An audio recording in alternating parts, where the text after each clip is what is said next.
So President Obama visits an Amazon.com warehouse in Chattanooga, Tennessee in about 90 minutes. He's pushing his middle-class jobs initiative. Now, this comes at the same time that Amazon is announcing creation of at least 5,000 new full-time warehouse jobs across the country. Now, the company says these jobs pay over $11 an hour, but are these the kinds of jobs that will sustain the middle class? Is this enough for the middle class? Joining me now, we've got Fox News contributor Juan Williams and Advantage Payroll Services President Rob Basso. Juan, is this enough? Well, I think it's a start. I mean, obviously, in an environment where you've had a shortage of jobs, high unemployment, this is good news. Hiring, and hiring at a big scale by a profitable company. And what you want that company to do is be a role model for other corporations that are sitting on capital and not hiring out of concern. If they see that Amazons of the world start hiring, hopefully they'll follow suit. But these are $11 an hour warehouse jobs, Rob. These aren't engineering jobs that are being created. They're not corporate C-suite jobs, warehouse jobs. Well, Amazon swears that this is over 30% more than what an average retail job would be paying. The truth is, there could be 7,000 unemployed people that will now be employed because of this entrepreneurial company. They really should be applauded. Is this a perfect situation? Do we need more STEM jobs? Absolutely. We're not getting the jobs that we want, but we're getting some jobs, and I think it's better than nothing. You know, Gene Sperling was asked, Juan, about these $11 an hour jobs, and is this where the country is going?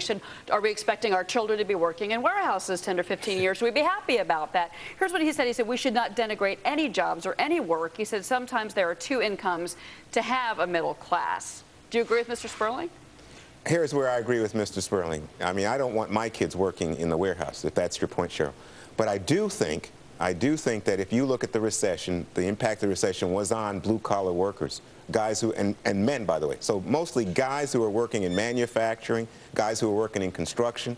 And for those guys, the idea that they can get a job at $11 an hour, that's not bad news. And so for them, if this is part of a family income, that's great. And we do have more two-family incomes than ever in this country. You know, one of the things that Amazon does show, and I think to your point, they're starting at $11 an hour, and I see your point on that. You're building to something. At the same time, Amazon does, Rob, offer stock grants. And these are full-time jobs. They've got benefits. I mean, that's a little bit better than working as a waitress, because all we've seen is service sector jobs created for the last 2 years. Not just the stock grants. They're also, Jeff Bezos came out and said that they're actually going to offer educational services up to 95% reimbursement for skills training that might not even be related to working at Amazon. Now, that's a pretty amazing American, corporate thing to do. They don't have to do this. I think they're being a decent corporate citizen. Now, remember, when they're building these plants and adding people in the state of Tennessee, they actually got a tax reprieve not to collect taxes in the state of Tennessee, and they got so much pressure, they said next year they're going to start collecting the tax in Tennessee. Well, and that is one big issue we've been following on the Business Network, One, is obviously the fact that everything online, sales online, are going to be taxed at a federal level, and everything we do now is going to be taxed. At the same time, somebody like Apple gets criticized for creating jobs in China, for doing all the manufacturing overseas, yet Apple is another great American company that is this huge success story. The stock performance aside over the last 6 months.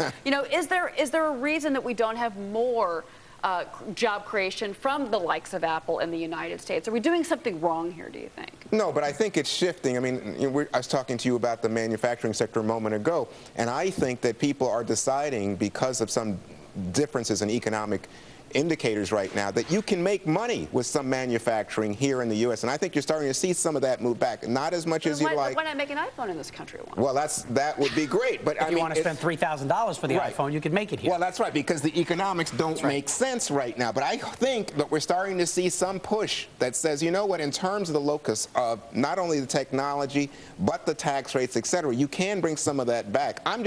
I'm more of an optimist. I'm trying to be an optimist here. Have we met? You're an optimist? But the thing is, we can't just rely on the big companies that already exist to add jobs. What we need to foster is that entrepreneurial spirit that unfortunately seems to be wavering. You could say it's the lack of capital, the oppression from all the rules and regulations that we live by, but that's not it. There's something more going on in our culture that's stopping entrepreneurs from taking the risks that they used to take. Right. Rob Basso, Ron Williams, thank you so much. You're welcome. Gentlemen, thank you so much. Good topic.